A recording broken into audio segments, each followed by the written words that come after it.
up, enjoy the ride with Crystal Petry. Consulted, so inspiring.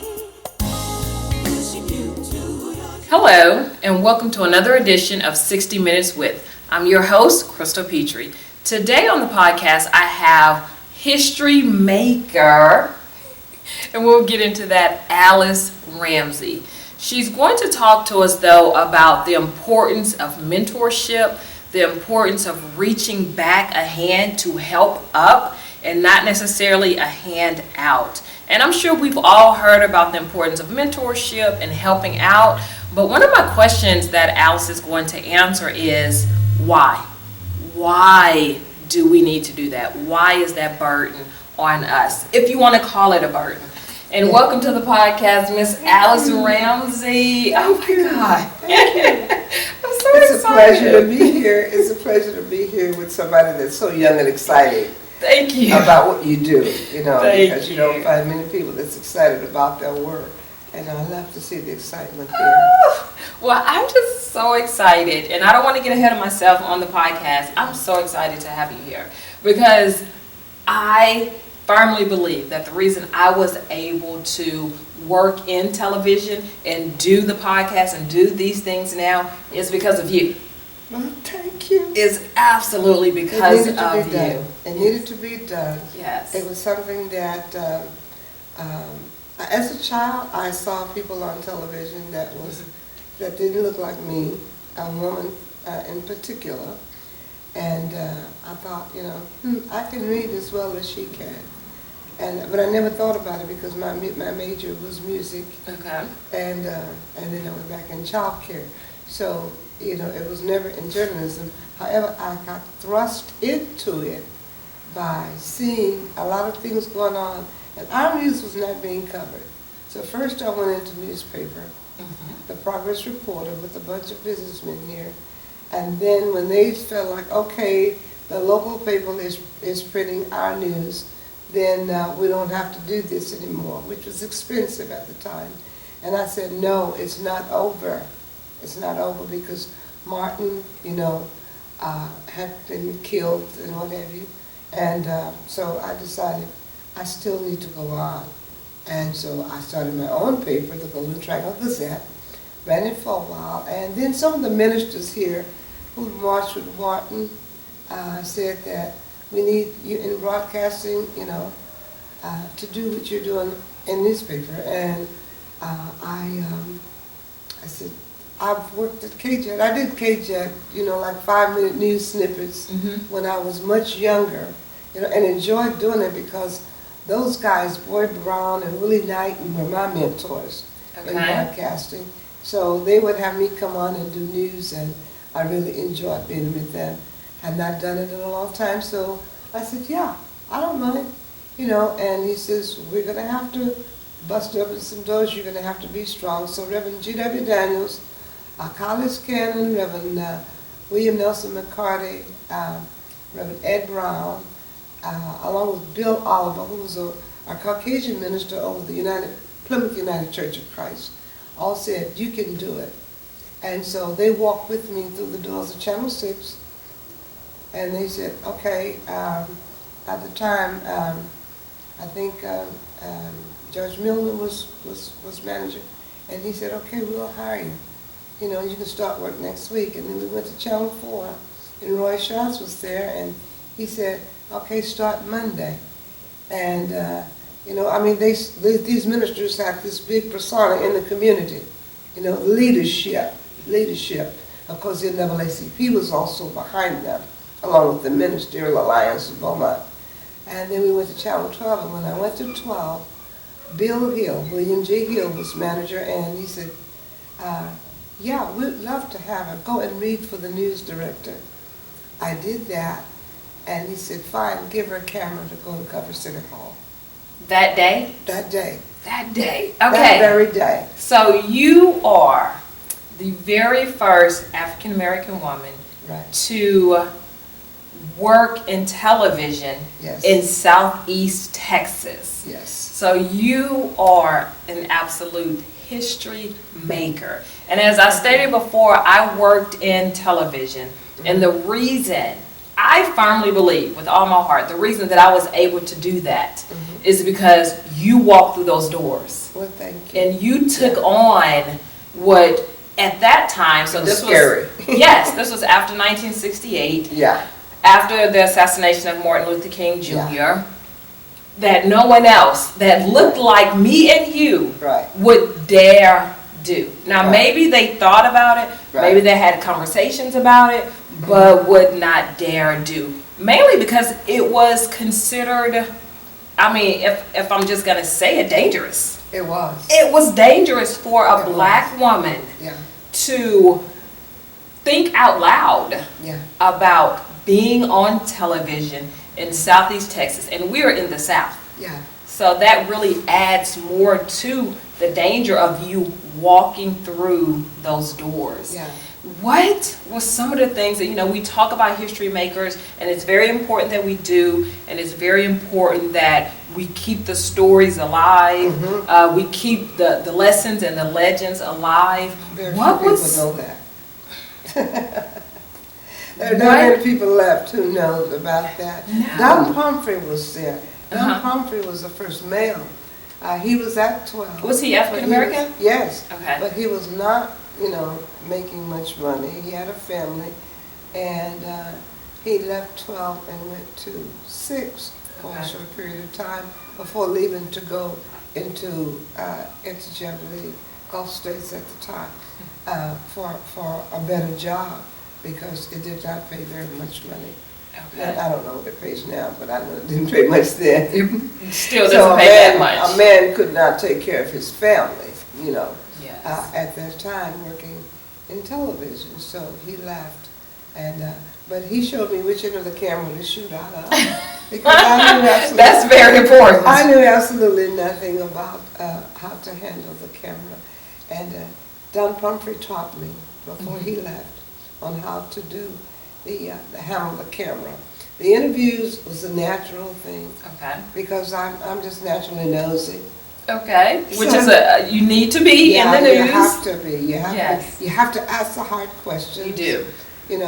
And be prepared for the answers that's going to come back at you. Yes. Because some of them are going to sting, some of them are going to be hurtful. Some people are going to, not want to talk to you, but you have to get them to want to talk to you. Yes. Yes. So that was one of the challenges that I enjoyed. I enjoyed it. I enjoy a challenge. So you had a job offer from Channel 12, which is still around in Beaumont, Texas. Right. You had a job offer from Channel 6, Yes. which is still around right now in Right. Southeast Texas. And you had a job offer from Channel 4, Right. which merged with Channel 6, kind of. Yeah, they're on Fox. Right. Fox umbrella. Right. So what did you do with the other two offers? The offer from Channel 6 and the offer from Channel 4? Well, I think the ministers talked to the managers there to try to encourage them to hire African Americans.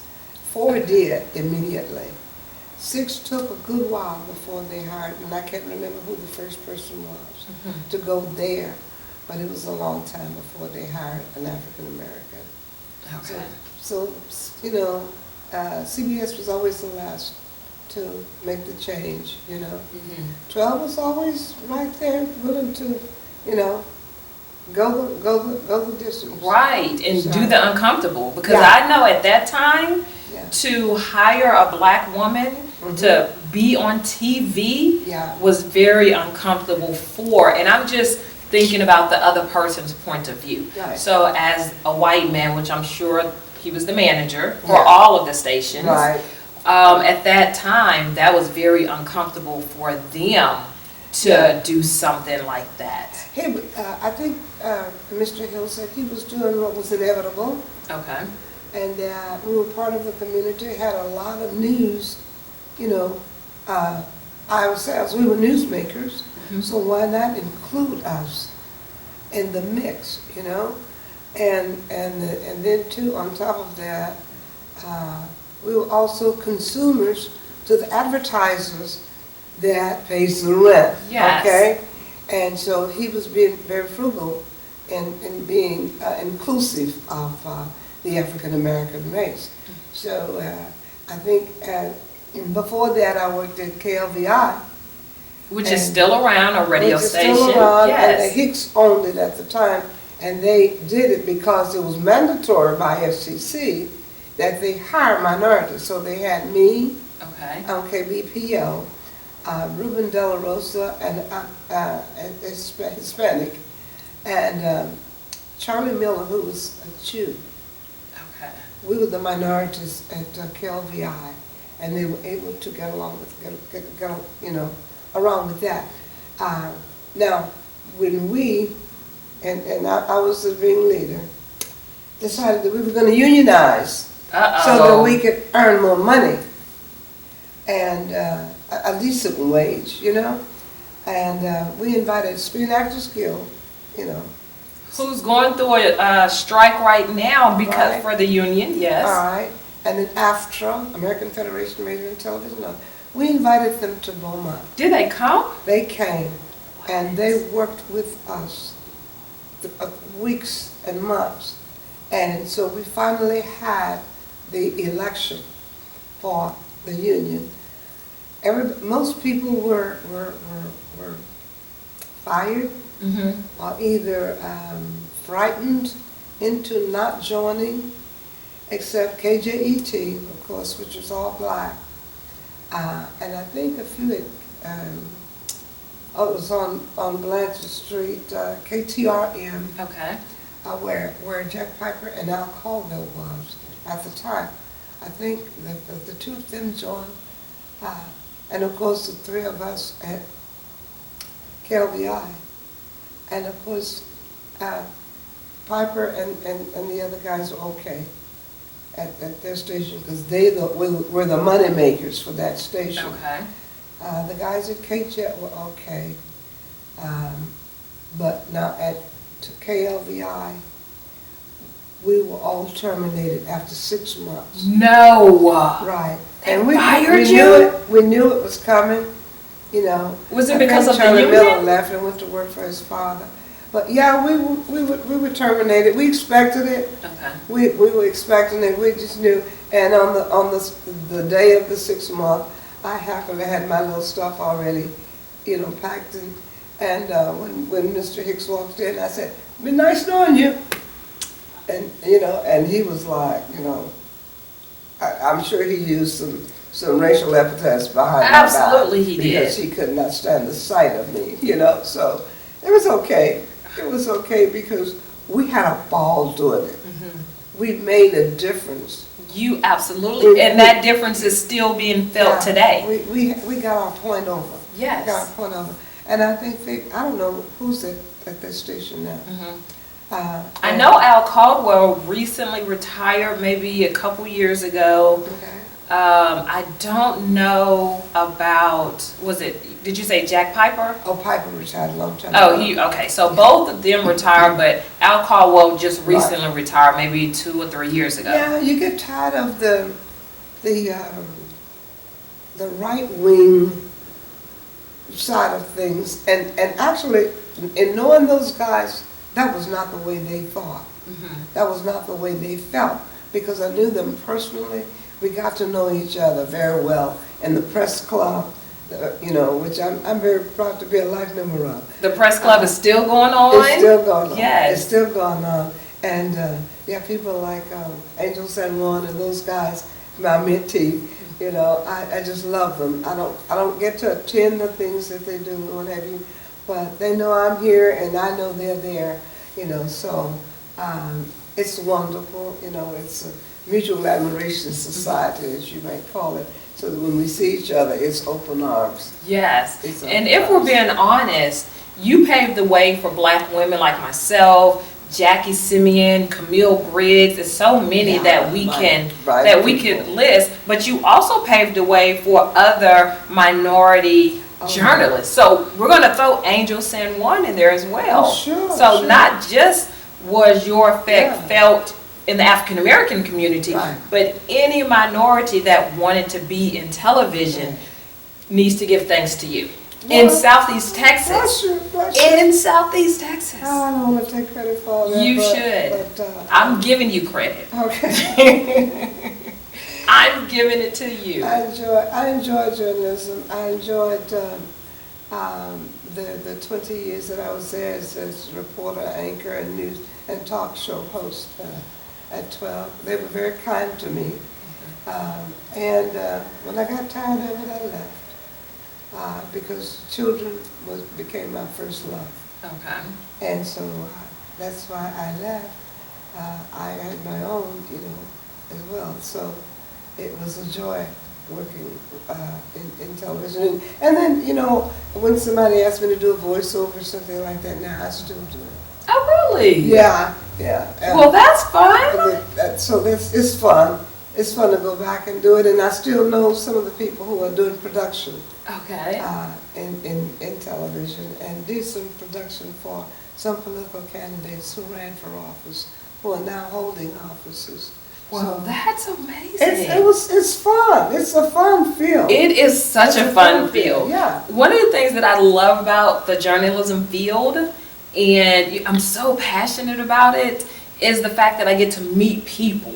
Yes. You amazing. are a perfect example. I get to meet people and talk to people and have a conversation, Right. and probably people that under normal circumstances I would never meet. Of course. So you get to talk to them and ask questions. All over the world. All over the world, because number one, in your travels, you get to meet them, and even getting traffic tickets, you get to meet policemen and Yes. and law enforcement from other areas, and they'll ask you about your area. And I love telling them about our law enforcement here in Beaumont years ago, because we had a good relationship with the media and the law enforcement. And of course now I'm super proud of our law enforcement people. They're amazing. Yeah, because of Zena, number one. Yes. And the other thing is that we have a communication thing with our law enforcement people to where they're considerate of the cultural differences. Yes. And that makes a big difference. That's why you don't hear about the policemen shooting people and then, Yes. throwing them in jail and killing them anymore. Yes. Because of the relationship in the community. Mm-hmm. So you get to, when you're in the media, you have a responsibility. You can, like right now we're hearing a whole lot about the right wing on television. And seeing the picture of people who want to harm the country and democracy. And I can say that because I don't Yes. I don't have any problems Yes. with that. So why are we seeing so much of that side of the genre rather than, what's being done that's productive for the country? You do not hear a lot about. No, you they do say, not. oh well, they're not tooting their horn. Why do they have to toot their horn? You're going after the other people. But you don't go after. But you don't go after the good guys, So, we need to hear that things are going to be better. We've been through a pandemic. Yes. That was none of our own choosing. That was caused by a past administration. Yes. In a sense. But because God has a way of letting things happen for a reason, and He was talking to America, to me. I'm from those schools, okay? Old Baptist Church. But anyway, I just feel that the media is failing us in that sense. It's failing the country. I think one of the things, and this is my personal opinion, please do not take this as fact, but I think one of the things is because now, it's two things, I feel like. One, we have a 24-hour news cycle. Right. So it's constant. You never get a break. You have to turn it off to get a break. And I do. And two, it's because during your time of journalism, anything that was reported was factual. You had to get your facts straight. Exactly. I don't feel like that's the case now. Everything now is my opinion, what I think, what I feel. It's no longer factual anymore. No, it is not factual.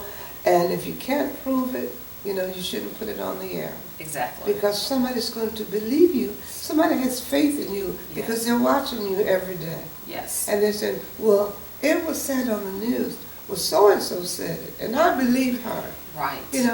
Not necessarily so, because you don't know what that person feels in their mind. And they may be saying what management tells them to say. Exactly.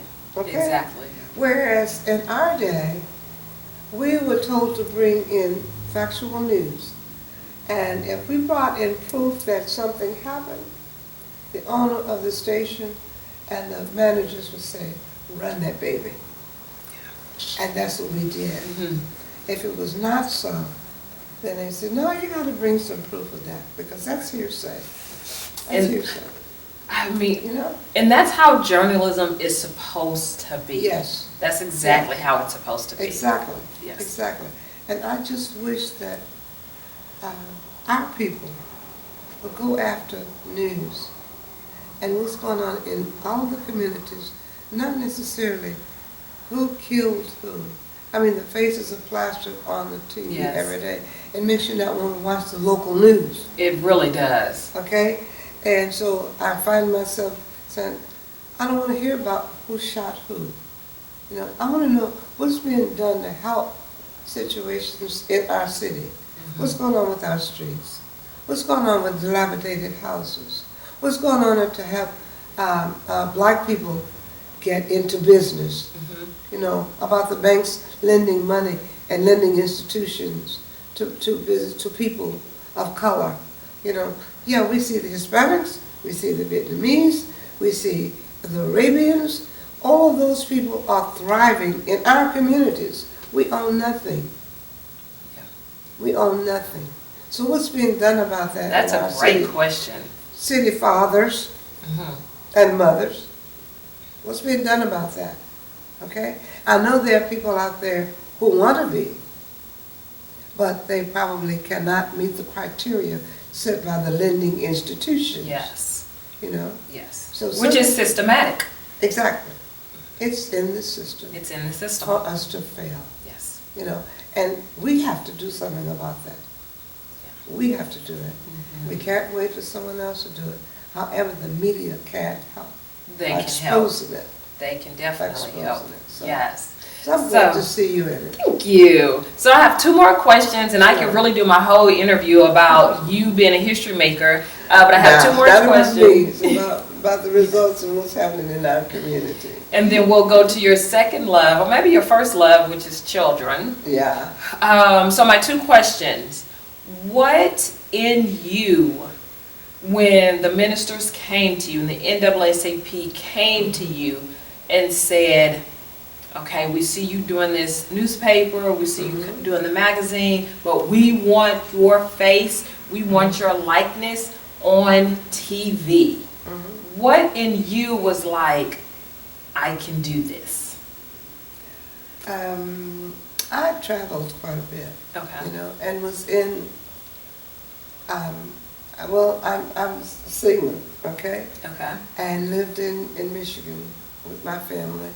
Was around a lot of well-known performers, singers, and groups in Detroit. Okay. Aretha, I was a member of Aretha's father's church, and we were in the same choir. We weren't buddies, we didn't sing together, we knew each other, we talked and what have you.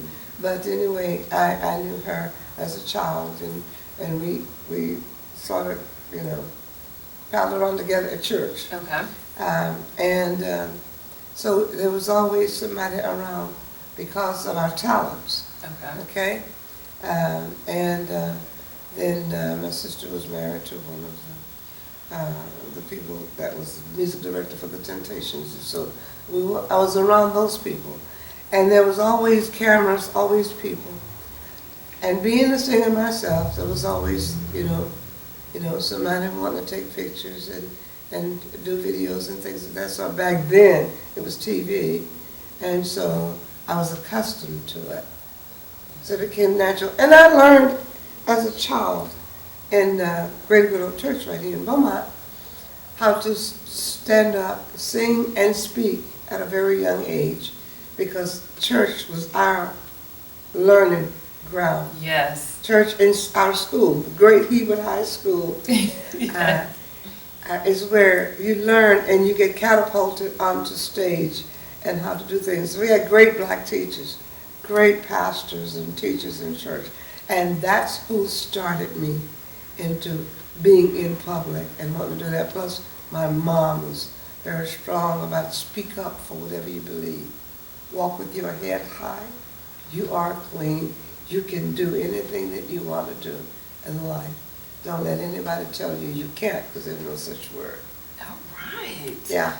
Okay, so my second question is, I'm sure it still goes on now, but I know that during that time, 1968, the 70s, people were very strategic, and they had to be. Yes. Very strategic in order to get things done. And I'm talking people of color, had to Right. be very strategic to get things done. So when you say the ministers came, even a white minister came, the NAACP came, I know that they were very strategic Right. in that plan. Yeah. Did they say why they selected you, why they chose you to be the first? Because I was a big male. I was active in the community, doing things, you know. I've been active since I was at 12 years old. One of the he was a minister. He was a neighbor. He used to sell poll tax, you know, for us to vote. Oh, okay. And when before I was old enough to do it, I told him that I could do that, you know. And he said, "No, baby, you're not old enough to do it." And so one day he said, "You want to do something to help?" And I said, "Yes," because I loved, you know, being around people. And he said, "You could sit down and call people and tell them to get out and vote." And so he gave me the job at $2 a week.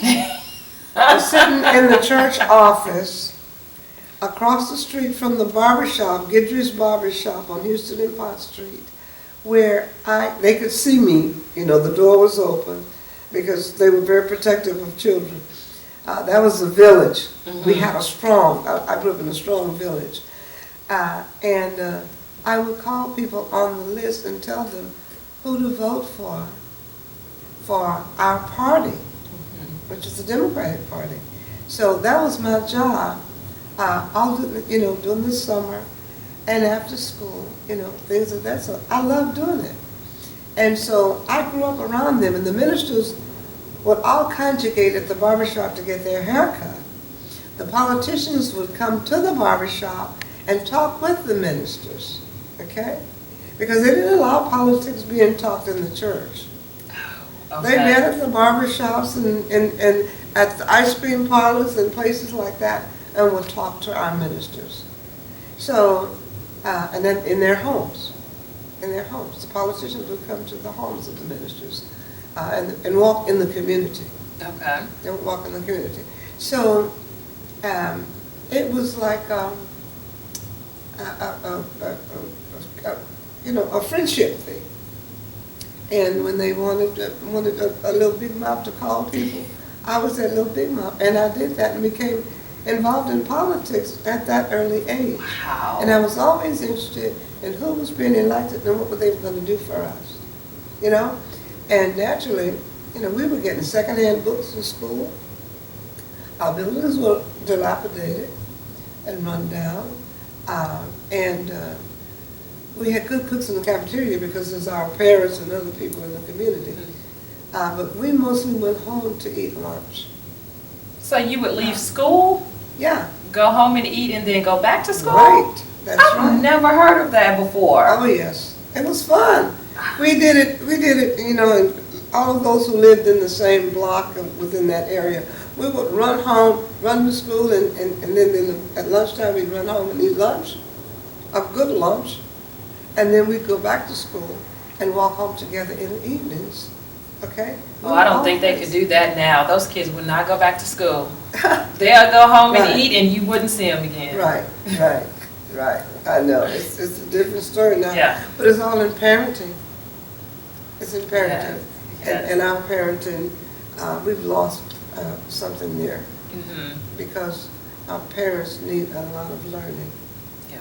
A lot of learning. Yeah. Absolutely. And I love ministering to them when I get the opportunity to on my job at Town, #1 on Broadway Street. I love working with children, and I came out of retirement to do that. So I love doing it. I have to mention Town. Yes. There are 3 locations Please. on 11th Street, Gilbert Street, and on Broadway. Excellent. And I know my boss is going to love that. She got some free advertising. And that really goes right into like what we're going to talk about now. Another one of your loves and passion is children. Oh, yes. And you mentor girls and boys. Right. So tell me about that. Why is it important for us as a society, as a culture, to mentor the young girls and boys? We don't have the village anymore. The village is gone. That is it. And so someone has to take up the mantle and run with it. And those of us who had mentoring given to us, whether we were in our homes, in our schools, in our churches, in our neighborhoods, you know, I mean, if I did something 8 blocks from my house that was not right, my mom knew it when I got home, but got spanked. Okay? You don't have that kind of village anymore. So the only thing that we can do now is to try and mentor those we see coming along who's struggling. Number one, single moms. They need help, you know? Not just a handout from somebody, but somebody that's going to actually care that they're struggling, okay? So we want to help women, you know, who's gone through those things with children, and help those children as well with their schoolwork and staying in school and getting scholarships for them and letting them go on to further their education, you know? Then too, the kids need to know that they're loved. Discipline is love. It's not beating. It's not knocking down. It's not fighting. Discipline is love, you know? And you do it firmly. Right. Sometimes you have to be very firm because of the gene makeup of a child or the environment that a child comes from, you know? So you may have to handle some differently. And then sometimes I think that if we would be just, we let the government dictate to us how we handle our kids at home, how we handle our bodies. True. You know? That's true. No way. No way. We have to just give them a hand. No, not in this house, not in this community. We are going to say, no, stick together, and we are going to take care of our kids. We are going to mentor them, number one, start them off in daycare. If you have to get out of work, sure, there's some grandmas like me who love taking care of kids. You know, yes, you have to go to school to do it. You have to learn how to better handle kids because they're different now. So take those courses as necessary. And then let somebody else teach you how to do it. You know, work with those babies and help them to nurture them as they're growing up, and then teach them how to read and how to count. You know, how to be kind and loving to one another, how to share, you know, and how to always want to move forward, you know. So you made a mistake over here, it's okay. Don't kill them. It's okay. That was there. Now let's keep moving forward. And then you can step, you know, you can do a better job. And I'll show you how. So we have to be there to show them how. We have to be there to show them how. What do you say to people who say, and I've heard this a lot, and I'm sure you've probably heard it as well, I'm raising my kids, I'm teaching them to share, I'm teaching them to, you know, to go to school and listen and learn and be respectful. I'm doing that in my own household. Why do I have to do that and help somebody else's children? If I'm doing it myself with my children, somebody else's children shouldn't be my responsibility. Well, your children are going to interact with those children. Suppose that child is more influential over your child than you are.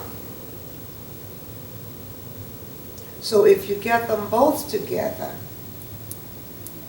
and teach them the right way and let them know there's a common ground, you know, that we can meet up and do the right thing, then you don't have the problem.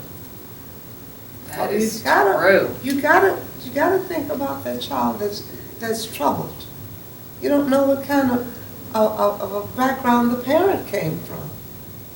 You know? So maybe they didn't have parents. Oh my, God forbid. You know? So then you have to have those arms open and says, come on, I love the shirt you have on today. You know? That will open the door for a conversation. Yes. You know? And just something very simple. Something very simple. Won't you have a Coke? You know? I don't have Cokes at my house, so we don't drink Cokes. We drink beer, we drink wine. Okay, that's okay for the adults. But what about you? Yes. What about the child? Yeah, and then if it's a child, then you say, yeah, but you know what? They're grown. Their organs have already completely grown. Yours have not, and you're hurting yours. What do you want to be when you continue growing? Because you're still growing, you know? So then if you want to do that, you need to have good organs working for you so that the blood can pump to your brain and your heart so that you can think for yourself. Yes. And nobody will have to do for you. You know? That's true. That's true. So, that's all grandma wisdom. Which we still need. We still need. Now, you are part of Top Ladies of Distinction. Yes. Are you president or an active member? What is your title in that organization? Okay, my title right now is member. Okay, member. And I'm chairman of membership, okay? And I am, you see I proudly wear my pens. Yes. This is our official pen. The small one at the bottom says what I did. I was a national area director, okay?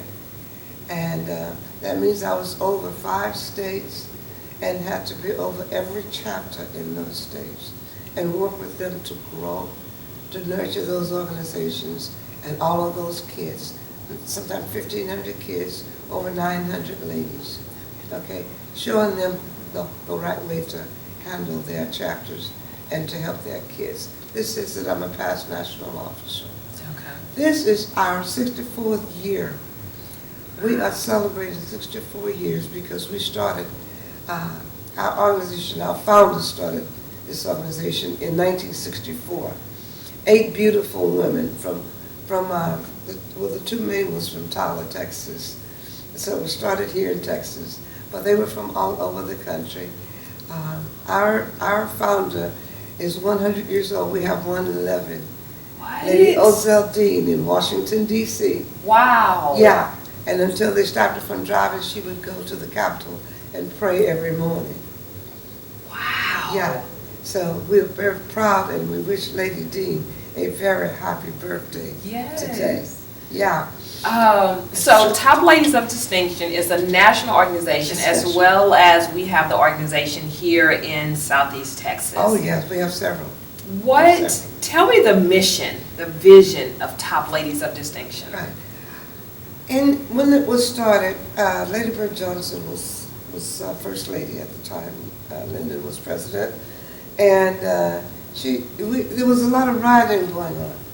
And so she decided, in order to help, it was mostly African-American kids. And she called and asked some friends of hers in Texas, here in Texas, Lady Willie Lee Glass, to come to a luncheon because she wanted to discuss all of the burning and the things that were going on that was tearing the country up from corner to corner. And she could not go because at the time she was teaching at Texas College, I believe, in Tyler, and her husband was president or something of that sort. And so she sent one of her students, Major Ozell Dean, the lady that's 100 years old. Okay. One of her students who was a major in the Air Force at the time. And she went to the luncheon in her place. And from the luncheon, she came up with the idea saying that Lady Bird says instead of teaching them to burn, baby, burn, let's teach them to learn, baby, learn. And Lady Glass liked that idea. Mm-hmm. So she got another one of her young proteges, Lady Laverne Matlock, along with Dr. Anna Bolton Brown from Prairie View, Ruth Payne Smith from Navasota, and Augusta R. Cash from Memphis, and just 8 beautiful educators, okay? And they came together in Tyler, Texas, and formed Top Ladies of Distinction. Now, is that where the national organization was formed in Tyler, Texas? That's where it was formed, in Tyler, Texas, by those 8 women, beautiful ladies. We cherish their memory, except for Lady Dean, who's still here. Who's still here at 100 years old. Yes, and from that nucleus, they met with other people in Houston. That's our headquarters, and they invited women like the late Barbara Jordan and other women to become involved, and it grew. Each woman went home and started chapters, and it had to be women who were interested, Mm-hmm. business and professional women who were interested in helping youth. Okay. And from that nucleus, we formed the Top Teens of America organization. It took them a couple of years to do it, to let them know that we care about them and that they were going to be loved. They were going to be caught up by the collar. Yes. So you're going to come in here and you're going to learn, and you're not going to get in trouble. And we got your back. Mm-hmm. We're going to help you. You're going to finish high school and you're going to college. And so we have doctors, engineers, lawyers, people from the State Department, moms, teachers, professors, all over the country, millionaires who are very, very successful today because they got their start. And one of them, I'm so proud, I didn't even know him, but he came to me and said, "You're the one that made me run for office in 1983, and I'm going, so tell me your name because I don't remember." And he said, "I work for the State Department," and he told me all about himself. And he said, "Well, you made me run for an office and told me I can do anything I wanted to do." Same thing your mother told you. Exactly. The sky's the limit, and even up beyond that. Okay, beyond that. And so he said, so I never stopped. I never stopped, and that's where I landed. And so we had some from the medical school, Baylor School of Medicine. Mm-hmm. We have them in D.C. Doing things. We just, we're all over the country, and what we're doing is trying to build people. Build people, okay?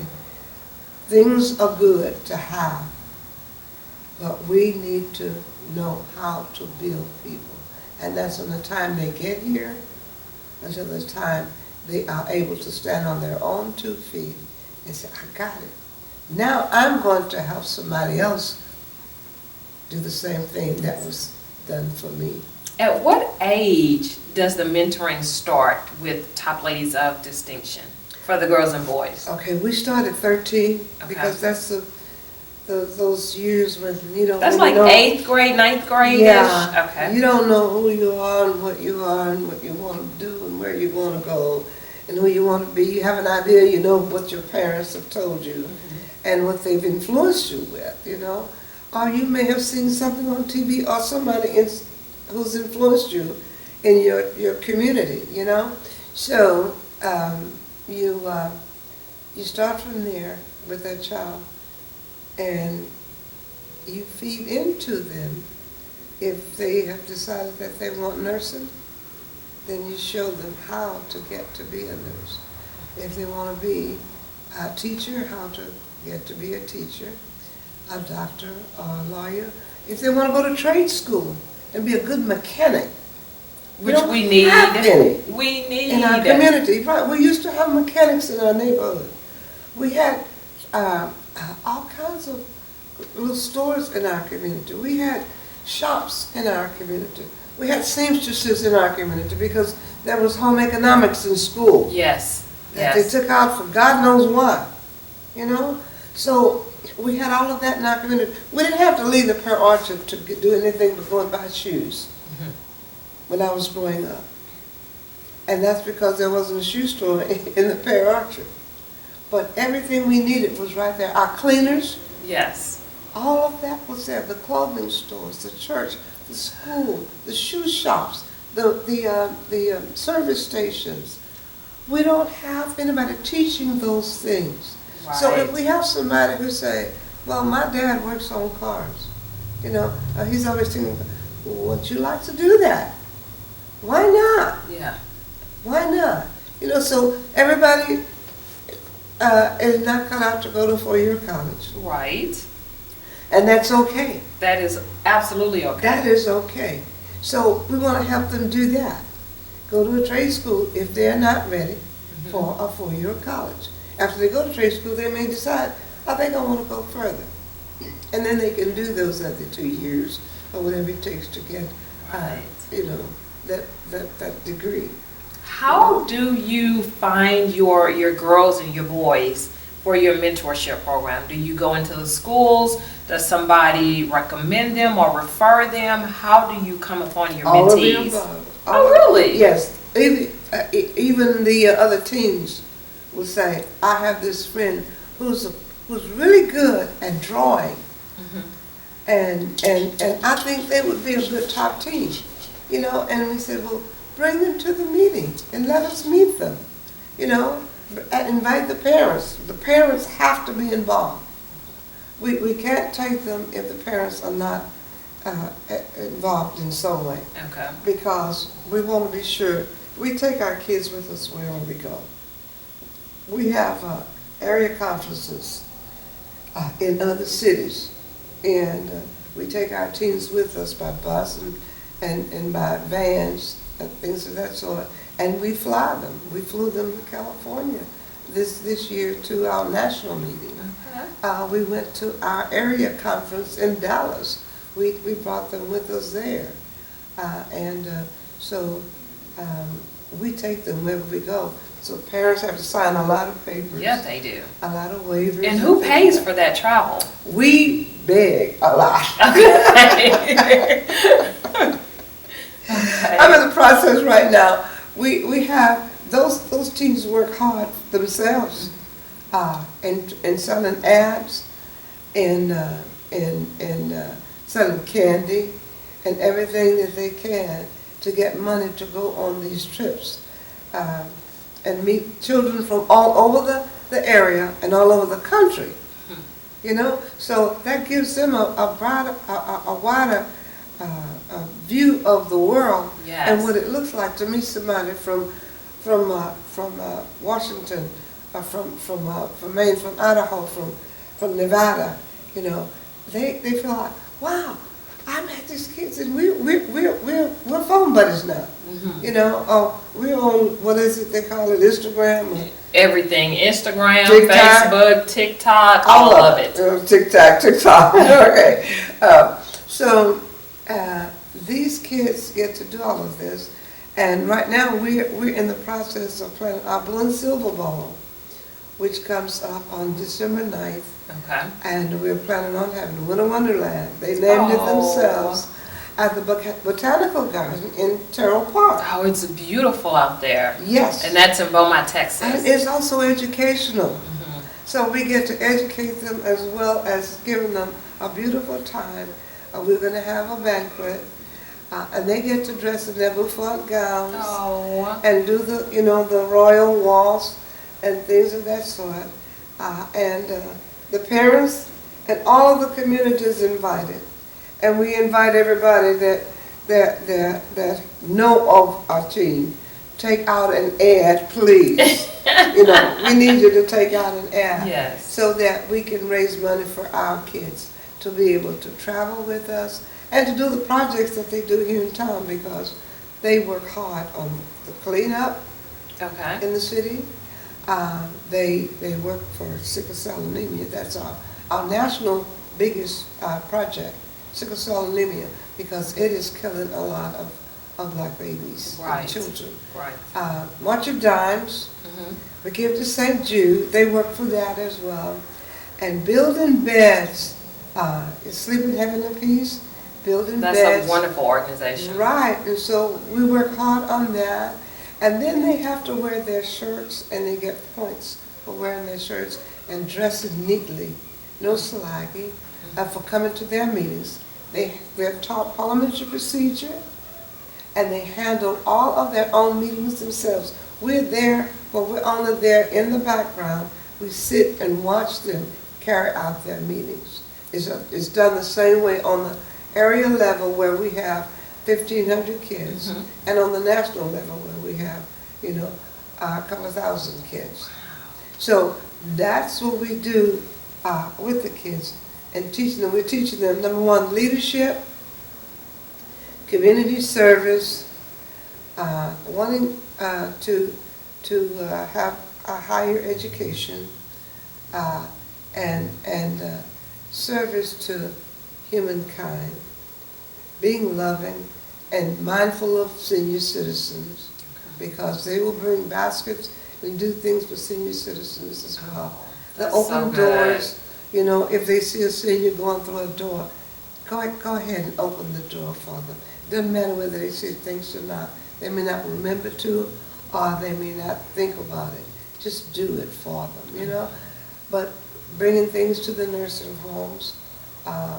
And then we do things for Girls Haven and the things that they may need, and let them know that there is a better way. Look at us, Right. Go back home when you leave here and do better. Listen to your parents, to your teachers, Yes. and you won't have to come back here. The same thing with the boys. We do the same thing with them on trying to get them to self-esteem, and you gotta love yourself. If you love yourself, you can love somebody else. I've never heard that before, but that's true. Yeah. Yeah. You can't love anybody else until you learn to love yourself. And we try to teach them to do that from an early age. And if they haven't learned it, when we get them as teens, They'll learn it. they'll learn it, because we're going to hug them, we're going to show them the right way with their parents there, and show them how to do things to help themselves and how to help others, because that is where the reward is. And that feeling that they have, you just should see them. Oh. The way that they react when they know that they've done something to help somebody else, It's really, and it's, and I'm sitting back there saying, yes, yes, that's the way to do it. Yeah. That's the way to do it. Go ahead. So that's what I'm all about. The mentees that come into the program, do you have mentees that have behavioral problems, or we're talking about kids that maybe fight in school, that are suspended from school, that's in school suspension? Are kids like that in that program as well? Not while they're in suspension or going through that. But when they come out, we try and talk to them, let the teens talk to them and tell them there's a better way. Okay. And if they straighten up, then we will be happy to have them in the organization. When they are when they're going through these things, we don't have, let's say, a truancy type thing to handle it. Okay. However, we're happy to take somebody who's having a little difficulty and let them know there's another way. There's another way. Come and see what we're doing, you know. And if they feel that, okay, I like this, I can get into this, or either they'll leave and say, man, this is for the birds, and they'll walk off and never return. Those kids we can't help. But then we have the husbands, who, you know, the ladies, the husbands are called lords, okay? Okay. And sometimes we'll have them sometimes come to the meetings, the ministers, some of them, and some of them are just good men. And if they know that we have a boy that's having difficulty, we don't know what their home life is like. And they want to pal with them, say, you know, this is my number, you can call me. If you need a ride, if you want to go to a game, or if you need a shirt, or you need something, I'll help you, you know. So the husbands will do that. So that's how we have that. We have a couple of ladies that's members now in our chapter who are mental health people. Love it, love it. Yes. We have women of every walk of life. And those women who are mental health people will come to the teen meeting and they will sit and observe. And they will say, okay, that child may be having difficulty at home. Get to know the mom. Yes. You know, get to know the grandmas. We have a lot of grandmas that's rearing kids. We do. A lot We of grandmas. absolutely do. And so we get to know the grandma and they say, thank God. I'm so glad. God must have sent you to us because Yeah. I need some help with this child. I need some help. And we said, we're here. We're here to help. What is the racial makeup of the members of Top Ladies of Distinction and of the teenagers that are involved, the mentees? Okay. Our teens are mixed. Okay. If the parents want them to be a member and they're Caucasian, Hispanic, we accept them. We don't turn them down. As long as they try to do what we ask. We have a code of conduct. And as long as they don't follow that code of conduct, we will accept them and work with them. And so we've never code of conduct for the ladies. But anyway, we will accept them. We will accept the ladies of other races if they want to be a part of us. We started off as an African American organization. We've had our Caucasian national president. Dr. Marie Stellas, who's no longer with us, but she was a good president for 4 years. We do not discriminate in our organization. We're a nonprofit, 501c3. Okay. And we have chapters that are forming in Hawaii. We were in Jamaica and the Bahamas before, and we ran into problems some years ago with Uncle Sam, RN, and they stopped our chapters there, but we started them again. And so we'll have chapters in Jamaica and the Bahamas, of course in Hawaii, because that's America, this coming year, in the next 2 years. So we're all over. We're all over. And we accept anybody and everybody that want to do the work. Right. And it's not an organization where you come into and you pay your dues and you sit back and say, okay, I'm through. No, you come in the Top Ladies to work. You're paying your money to serve. Right. And you have to. We try to give that information to ladies when they come in to join us. You're coming in here to work. Now, the name of the organization is Top Ladies of Distinction, but you also have boys in there that are mentees. So describe to us and explain to me, what is it that you teach the boys that are a part of that program? Top teens of America. They taught to be men, how to do manly things. We don't do gender stuff. Okay. The boys are taught to do things that we were taught to do, you know, expect from men when we were growing up, okay? Yeah. So if you're coming in and saying, a boy shouldn't cook, you know, I'm gonna say, yes, they can. Yes, they can. Okay, boys shouldn't sew, yes, they can. Some of the feminine things that men do, our boys can do those things. There's nothing wrong with that. Absolutely nothing wrong with that. So our boys are taught that there's nothing that you want to do you can't do. You know, some of the greatest stylists, clothing stylists in the world were men. They sure are. I mean, Yves Saint Laurent, you know, Yes. Louis Vuitton, Yes. Michael Men. Kors, all of those people are men, Yes. you know. Yes. So, you know, we teach our men that you can do, our young men, they can do the same thing. You know, there's nothing feminine about that. And then if you want to play football and wrestle and do all of those macho things, and go after it. We're going to back you up in that. You have to tell me what it means. You know, tell me. Now, I know the plays and stuff because I have a son. Okay. And my husband deceased, but, you know, his favorite pastime was football and basketball and baseball and soccer and foosball and you name it. If it was a sport, he was for it, you know, and he watched it. So I learned to appreciate all of those sports. Okay. My son grew up doing the same thing.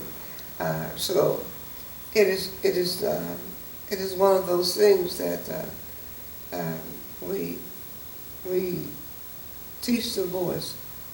Do what makes you happy. Yes, that's so important. I feel like, especially for boys of color. Yes. You know, we want you to be happy. I don't even know if they know what that is. Right. And this is my. I have a son who's 32 now, and he grew up in Beaumont and played football at Ozan and all that. And he wanted to play football at TCU when he went there, and the coach said, "No, number one, you're too little. Number two, you've had concussion and split or something in the knee." Okay, and he said they'll kill you out there. He said, "You're here on an academic scholarship to be an engineer. Go do that. Be the best at that." And so he didn't get to play ball, but he went on and, you know, and is happily doing, well, he was a GM. He wasn't really happy doing that. So, you know, I said, "So what do you want to do if you're not happy there?" He said, "I don't want to be here." And there's a lot of racism everywhere. Yes. But anyway, he says, "And Mom, you know how black I am, you know, and how my blackness want to come out, and I want to say something. I want to say the." I said, "You may think it, but don't do say it. Don't say it. You were reared better than that. Remember how you were reared out." And when that comes to mind, you know, same with me, then I'm going to do that I was reared up to do. So he walked off from GM. Who walks off from a job at GM? It's true.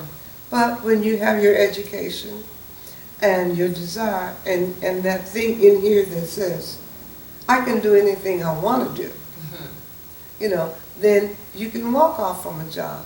So he did. And now he's doing computer engineering type stuff.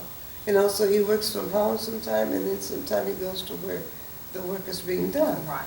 You know, he's happy. You know, and he has time to spend with his two boys, 3 and 5, 3 and 6 now, and his wife. Right. And so I send him scriptures, you know, and he'll say, "Mom, what are you up to?" You know, either I send him prayers and things of that nature, because I don't care how old they get, they're never too old for you to be mommy. Right. Okay, Right. my daughter is 45. And so she has a little girl that's 3 and 45, okay?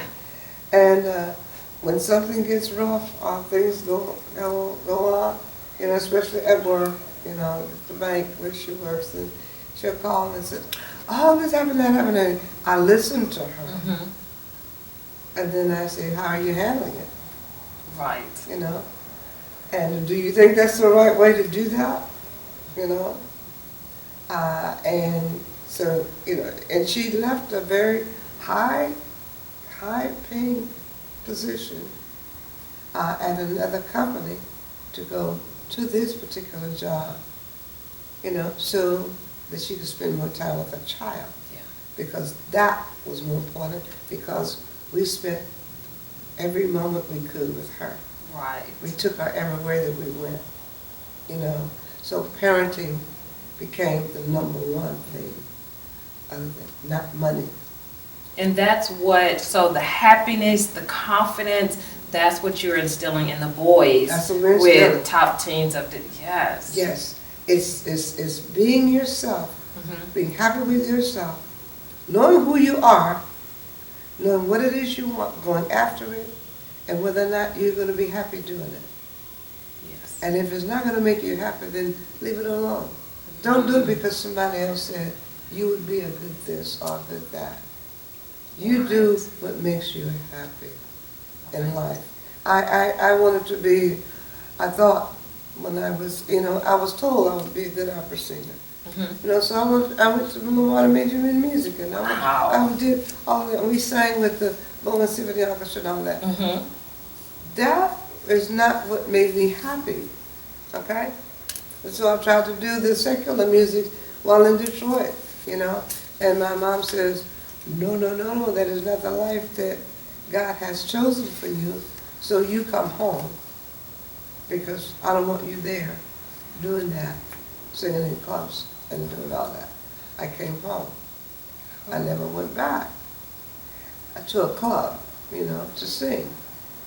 I started directing choirs at 19 in the Baptist church. And I did it up until 10 years ago. Really? Yeah. Wow. So my thing was gospel music. I've written some and what have you.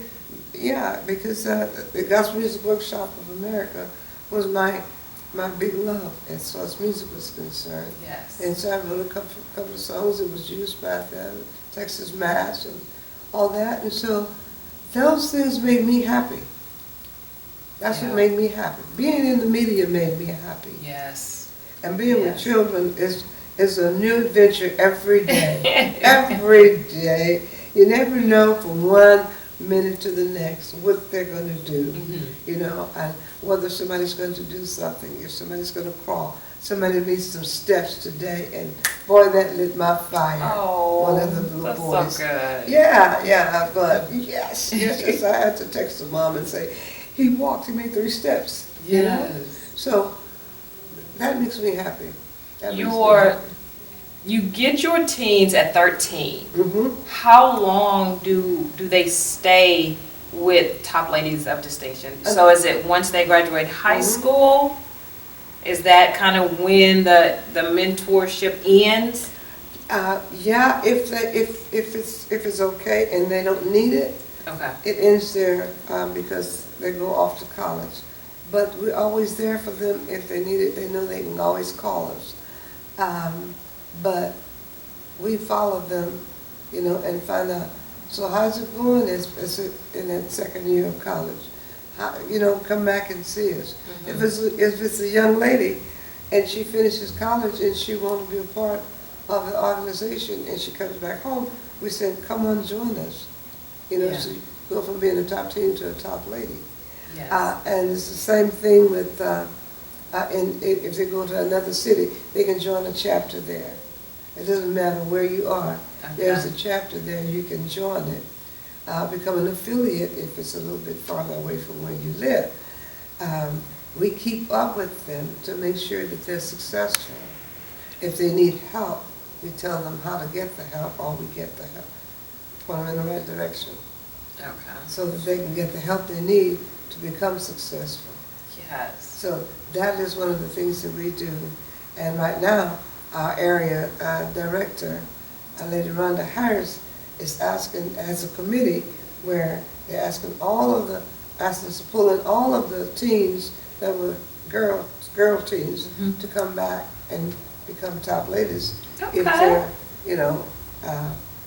in the area and whatever area they're in to join the organization. Okay. So that way we keep growing.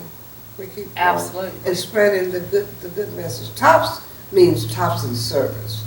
It's not that we're all that and elite and what have you.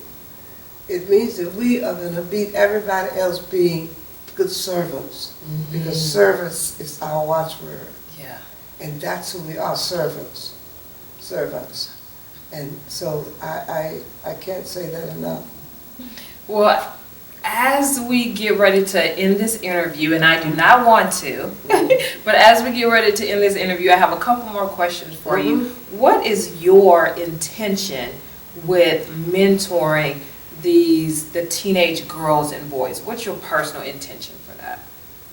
My personal intent is to give them everything that I have learned and have been in my 83 years.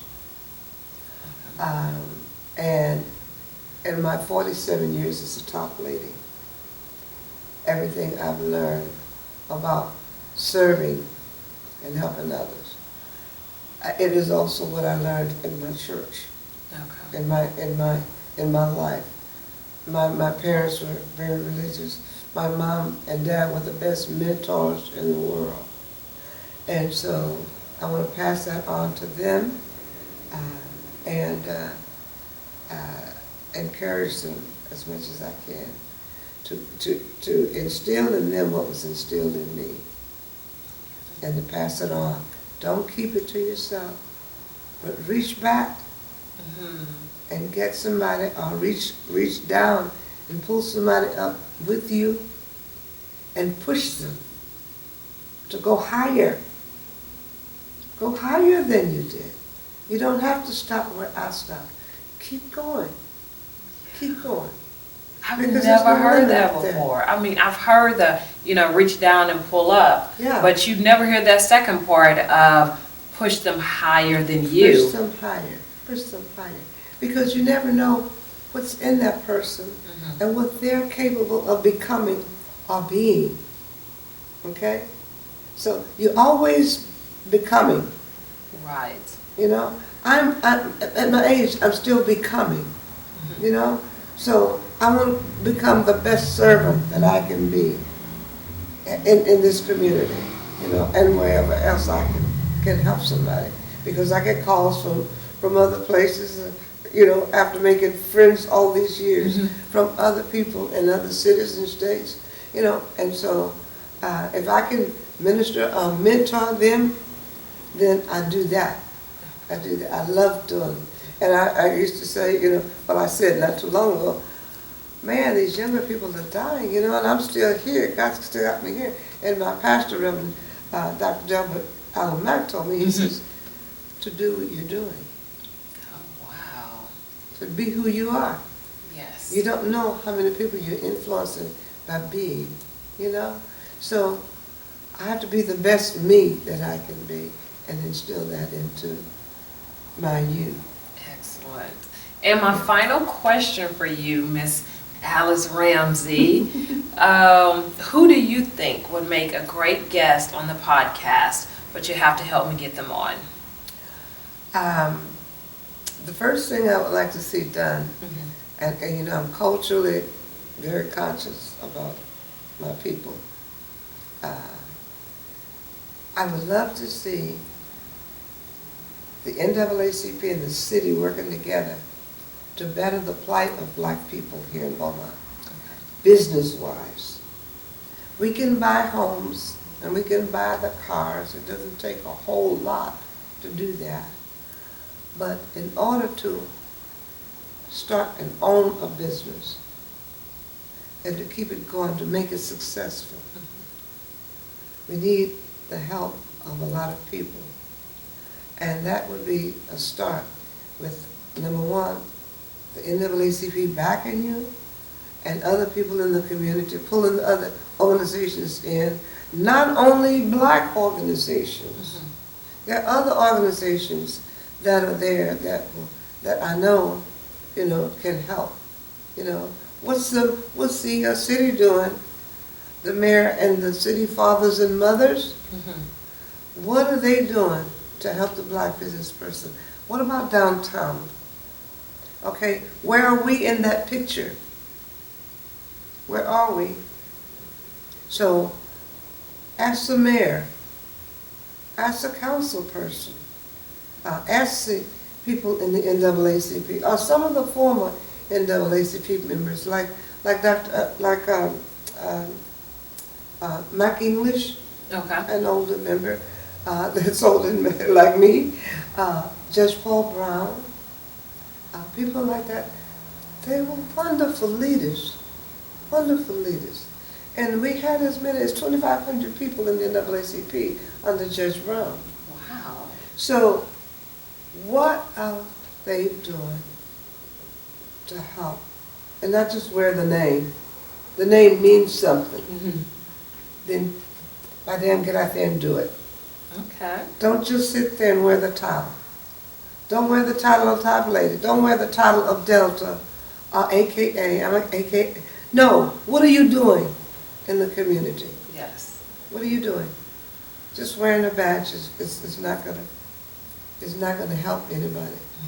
But get out there and give service.